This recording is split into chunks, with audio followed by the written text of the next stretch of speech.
मैं भाई तू के नौजवानों से कहना चाहता हूं, ये हरीश चौधरी के पीछे हनुमान बेनीवाल क्यों पड़ा हुआ है?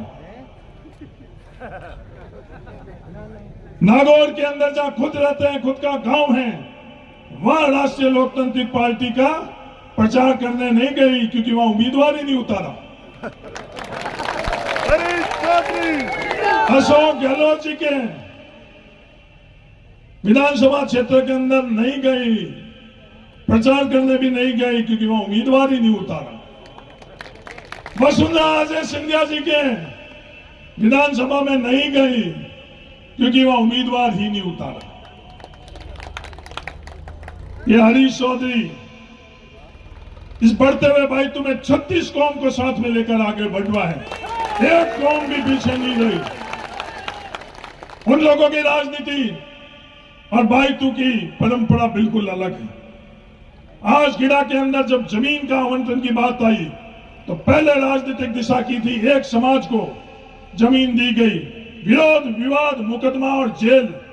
और ये टीकूराम जी लेगा कितनी बसें लेकर और जयपुर गई वो अच्छी तरह से पता। इन 5 सालों के अंदर 36 कौम जिसने जमीन के लिए आवंटन किया, हर कौम की हिस्सेदारी और भागीदारी। हनुमान बेनीवाल जी, ये सवाल मैं इसलिए कर रहा हूं क्योंकि जब बालोतरा के अंदर रेलवे ट्रैक के ऊपर आप बैठे थे, मुकदमा आप पर लग रहा था तो अशोक गहलोत जी के पैर पकड़कर आपने अपने पर मुकदमा नहीं लगने दिया। तो मैं नहीं कह रहा हूं, दुनिया अच्छी तरह से जानती है कि कुछ महीने पहले आप बालोतरा के ट्रैक पर, रेलवे ट्रैक के ऊपर बैठे थे। दुनिया अच्छी तरह से जानती है रेलवे ट्रैक के ऊपर बैठने के लिए क्या मुकदमे लगते हैं। हरीश चौधरी के नाम से नागौर से नौजवान को लाकर और या नामांकन बना गया, उम्मीदवार बनाया गया।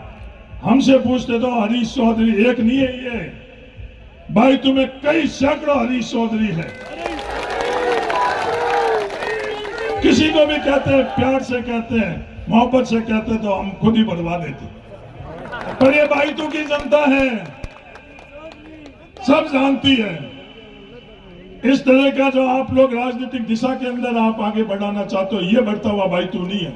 बढ़ता हुआ भाईतू बिल्कुल ही अलग बढ़ता हुआ भाईतू है। आज हम लोगों के बीच में किस माध्यम से ये लोग राजनीति करना चाह रहे हैं?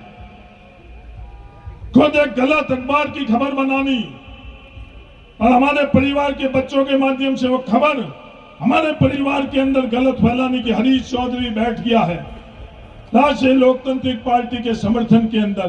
क्या झूठ के आधार के ऊपर भाईतू के अंदर कोई स्थान है या नहीं, आप 25 तारीख को फैसला कर लेंगे।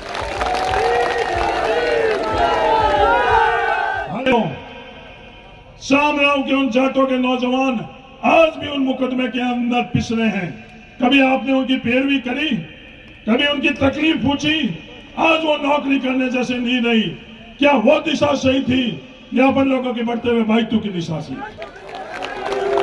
हनुमान बेनीवाल जी, ये सवाल मैं इसलिए कर रहा हूं क्योंकि जब बालोतरा के अंदर रेलवे ट्रैक के ऊपर आप बैठे थे, मुकदमा आप पर लग रहा था तो अशोक गहलोत जी के पैर पकड़कर आपने अपने पर मुकदमा नहीं लगने दिया। तो मैं नहीं कह रहा हूं, दुनिया अच्छी तरह से जानती है कि कुछ महीने पहले आप बालोतरा के ट्रैक पर, रेलवे ट्रैक के ऊपर बैठे थे।